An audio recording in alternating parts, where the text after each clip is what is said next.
atau meragukan yang berlaku dalam kehidupan seharian. Hal ini disebabkan ciri-ciri gelatin yang tersendiri. Ia banyak digunakan secara meluas dalam kehidupan harian. Aplikasi gelatin bukan sahaja melibatkan penggunaan dalam bidang makanan, malah terdapat juga dalam bukan makanan. Sebagai contoh, gelatin digunakan sebagai bahan tambahan yang penting di dalam bidang kosmetik, farmaseutical dan perubatan. Seterusnya, saya akan berikan kepada saudari Intan. Terima kasih kepada saudari Melissa.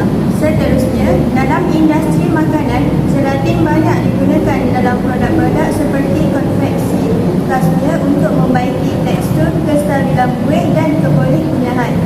Dalam produk tensu, ia digunakan untuk meningkatkan kestabilan dan tekstur. Selain itu, gelatin dalam produk bakery berfungsi sebagai pengusi, ejen pengaran dan penstabil. Malah, gelatin digunakan dalam produk daging untuk meningkatkan kadar pegangan air dan penstabil tekstur. Terima kasih. Seterusnya, saya serahkan kepada saudari Hanis. Terima kasih saudari Intan.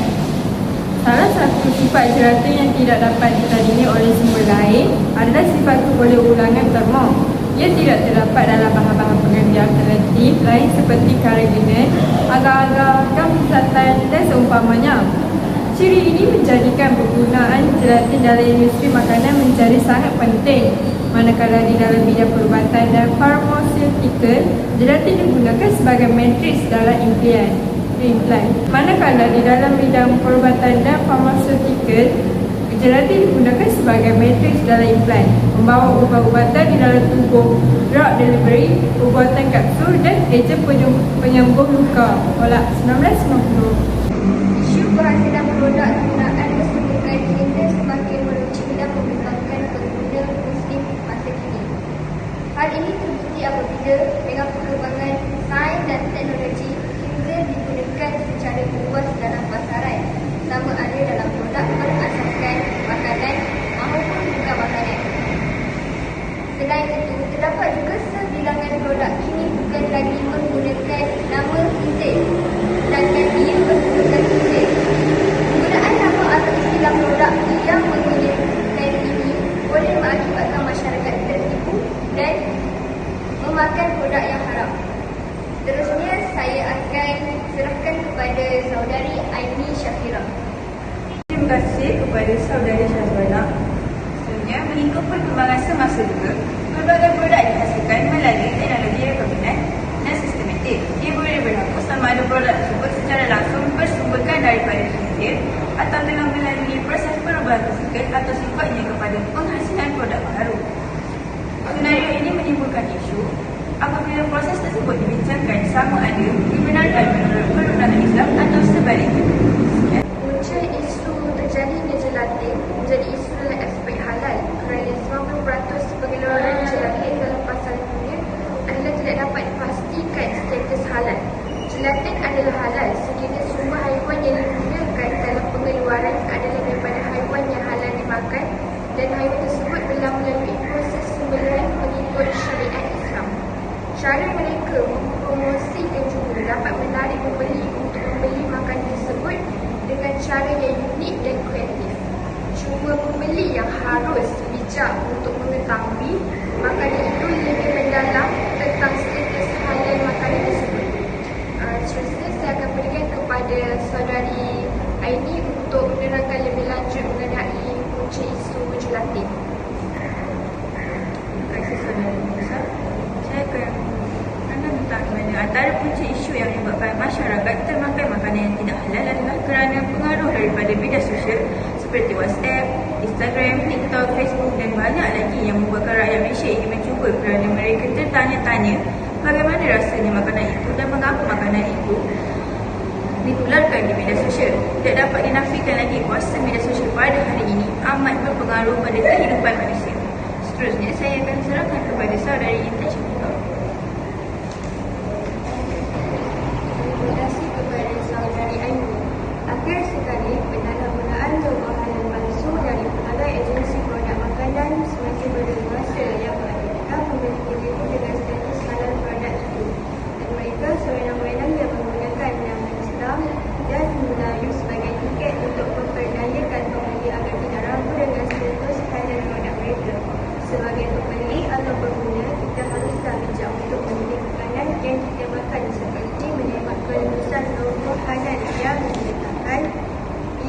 tersebut di laman sesawang JAKIM atau mengkaji bahan-bahan yang telah dikeluarkan oleh pengeluar syarikat produk tersebut. Seperti biasa. Pertama, berkaitan isu. Menurut perspektif Islam, para fuqaha menilai setiap persoalan yang timbul berasaskan sumber jelatin tersebut.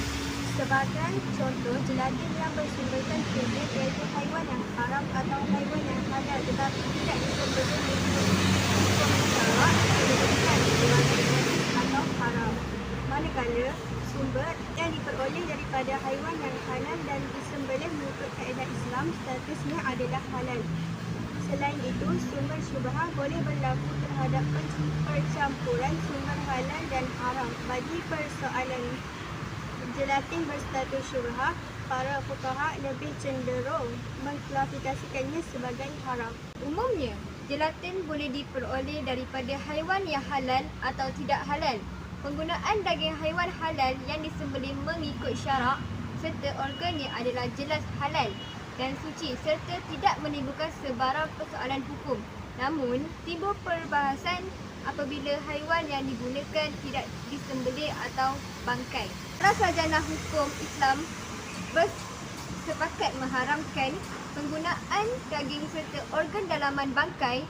Pengharaman ini jelas dalam firman Allah Subhanahu Wa Taala. Bismillahirrahmanirrahim. Hurrimat 'alaikumul maitatu wad-damu wa lahmul khinziri wa ma uhilla li ghairillahi bihi wal munkhaniqatu wal mawqulatu wal mutaraddiyatu wan nadihatu wa ma akala as-sab'u illa ma zakkaytum wa ma dhubiha 'ala al-nusubi wa an tastaqsimu bil adlam dzalikum fisq. Okey, tanpa tunggu lama, jom kita rasuk. Okey, sebelum itu Wow, sedap je. Mereka tahu tak gummy bear ni? Aku teringin nak cubalah. Hanis, kau tahu tak apa dalam kandungan gummy bear tu? Tak tahu? Di sini aku tunjuk kau. Jangan faham pasal gelatin ni. Orang kata kalau makanan yang mengandung gelatin je mesti haram. Okey, itu sama sekali tak. Ada je gelatin yang daripada sumber halal. Tapi yang kita kena faham adalah gelatin ni daripada sumber haiwan. Dia ambil daripada animal collagen. And mostly haiwan digunakan tu adalah cows and pigs. Jadi kita kena make sure lah betul-betul check betul-betul gelatin yang digunakan tu daripada sumber apa. Wah, dah sampai dah lipstick aku. Ya Allah, cantiknya. Macam-macam colour ada. Cantiknya. Ini. Oh, sesuatu kat kau. Beli baru online. Kau beli sebelum kau beli, kau tak buat research pasal dia punya bahan-bahan dalam. Kau biar betul. Aku tengok review kat IG tu. Influencer terkenal tu. Semua buat review pasal licin ni. Orang tu sebab orang dia cakap mungkin orang boleh tipu. Kau tak aku baru lepas tengok follow. Aku tak percaya lah, aku tak percaya. Kau ni putih ke? Aku tunjuk. Tak percaya lah apa kau cakap ni. Ya betul, lipstick ni. Ya Allah, dia dah lawa. Tengok ni. Aku boleh. Tengok ni. Okey, ni aku tunjuk ni. Ini dah follow aku cakap tu orang cerita pasal bahan-bahan yang ada kat dalam ni. Apa isu pasal apa? Isu pasal gelatin yang ada dalam produk kosmetik juga banyak dengar dalam makanan je. Oh, betul. Betul. Tengok ni betul. Contoh produk-produk yang menggunakan gelatin khinzir dalam bidang kosmetik. Terdapat pelbagai jenis gincu yang berada di pasaran. Antaranya gincu sapuan tahan lama, gincu berubat, gincu serata, gincu berkrim dan gincu pelembab, pengurat bibir dan penggaris bibir. Bahan yang digunakan oleh gincu mestilah menggunakan bahan yang tidak menyebabkan kerosakan kepada kesihatan manusia dan pengguna. Syarikat pengeluar atau individu yang memasarkan produk tersebut mestilah memastikan penilaian keselamatan terhadap produk yang telah dijalankan.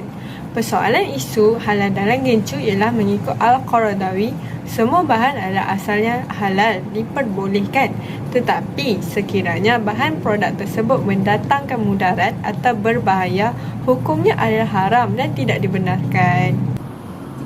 Isu semasa kini ialah gincu yang dihasilkan dari syarikat jenama luar negara kerana menggunakan bahan terlarang yang mungkin digunakan dalam pembuatan gincu ialah gelatin khinzir, minyak dan lemak daripada binatang yang dibenarkan tetapi tidak disembelih mengikut syarak seperti lembu dan kambing.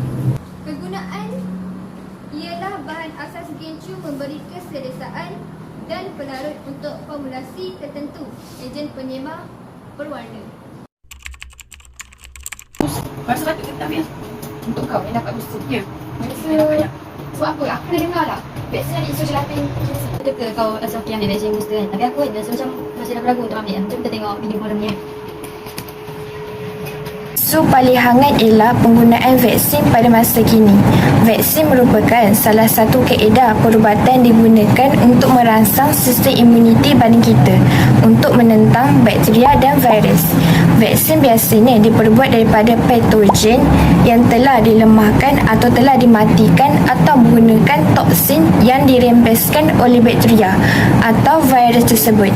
Ia berfungsi dengan memperkenalkan sistem imuniti badan kita kepada komponen asing antigen supaya sistem imuniti badan kita dapat memusnahkan dan mengingati antigen ini. Vaksin terdiri daripada antigen dan pelbagai bahan seperti bahan penstabil, bahan pengawet dan bahan bantuan. Kesemua bahan ini boleh dan mungkin dihasilkan daripada khinzir. Bahan yang selalu dihasilkan daripada vaksin adalah antigen, bahan penstabil serta bahan pengawet. Vaksin juga merupakan sebahagian daripada bahan penambah dan juga penstabil di dalam vaksin. Ia menjadi perkara yang membimbangkan kerana terdapat banyak vaksin yang menggunakan gelatin khinzir. Ini termasuklah vaksin anti-Venox untuk campak, Fluzone untuk influenza dan lain-lain lagi. Penggunaan vaksin ini adalah haram kecuali apabila berada dalam situasi darurat di mana tiada alternatif lain. Saya akan menemu ramah beberapa masyarakat di Malaysia tentang kesan isu gelatin terhadap negara. Apakah kesan gelatin terhadap negara? Kesan gelatin terhadap negara ialah keresahan pengguna, perasaan benci dan marah yang terpendam di hati umat Islam terhadap pengeluar atau pengusaha makanan bukan Islam. Kemarahan terpendam ini boleh mengancam keselamatan negara. Namun, mungkin ada pengusaha yang benar-benar tulus dan berusaha memenuhi kriteria hal yang diperlukan. Isu hal haram ini amatlah sensitif. Kesan gelatin terhadap negara ialah hilang dan luntur kepercayaan masyarakat terhadap institusi Islam seperti JAKIM dan agensi-agensi penguatkuasa yang di bawah kelelaan kerajaan yang memberi kesan terhadap pemerintahan negara. Sepatutnya, menteri yang berkaitan kepenggunaan dan bidang hal ehwal umat Islam perlu proaktif akan perkara ini. Di pendapat saya lah, kesan isu gelatin terhadap negara ini adalah sepatutnya menteri yang berkaitan kepenggunaan dan bidang hal ehwal umat Islam perlulah proaktif akan perkara ini.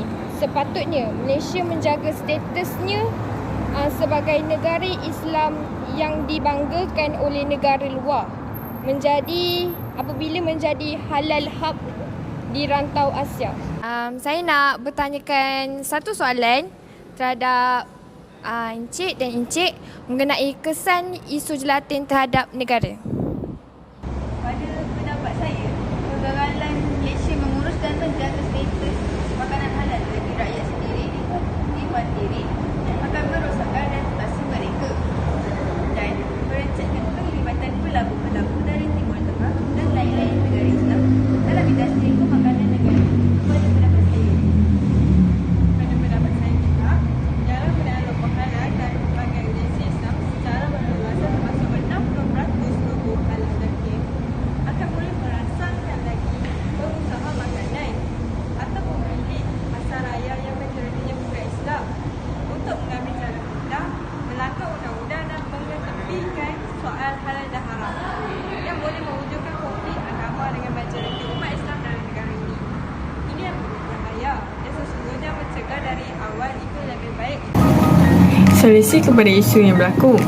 Pengguna perlulah mencari tahu maklumat dengan lebih terperinci tentang makanan tersebut sebelum memakannya. Sekiranya didapati haram dan mengandungi bahan-bahan seperti gelatin khinzir, pengguna tidak sepatutnya membeli atau ingin mencuba kerana ia akan memudaratkan kesihatan serta suka untuk melakukan amal ibadah seperti membaca Al-Quran, berzikir, tidak suka mendengar tazkirah dan lain-lain.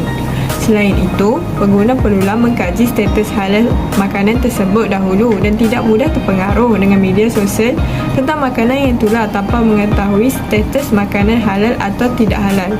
Contohnya seperti ini. Kita boleh menyemak adakah logo halal bagi sesuatu produk itu benar atau palsu di Google dengan search halal diiktiraf oleh JAKIM. Kemudian kita ambil yang atas sekali. Scroll. Kita tekan klik ikon ini. Seterusnya, kita tekan PDF. PDF ini dibuat oleh JAKIM. Di sini juga kita boleh lihat logo halal sekali dengan sesebuah negara asing berkenaan dengan logo halal itu. Oleh itu, sekiranya makanan tersebut mengandungi bahan-bahan yang terlarang, kita haruslah menjauhi dan berkongsi status makanan tersebut pada masyarakat lain supaya tidak ada yang ingin mencubanya. Kesimpulan yang dapat kami simpulkan dalam isu gelatin ini adalah bahawa sumber gelatin yang utama adalah terdiri daripada tulang dan kulit bersumberkan kizil dan lemak. Berdasarkan pandangan fuqaha, gelatin yang bersumberkan daripada khinzir adalah haram. Seterusnya ialah keperluan kepada pengenalan fik semasa yang berdasarkan sains dan teknologi seperti fik gelatin perlu diperkembangkan dengan lebih kemas dan sistematik. Ini selaras dengan peranan sains dan teknologi sebagai elemen pelengkap dalam memahami isu-isu masa kini. Fuqaha perlu bekerjasama dengan para saintis supaya setiap ijtihad yang diputuskan adalah tepat dan berkesan.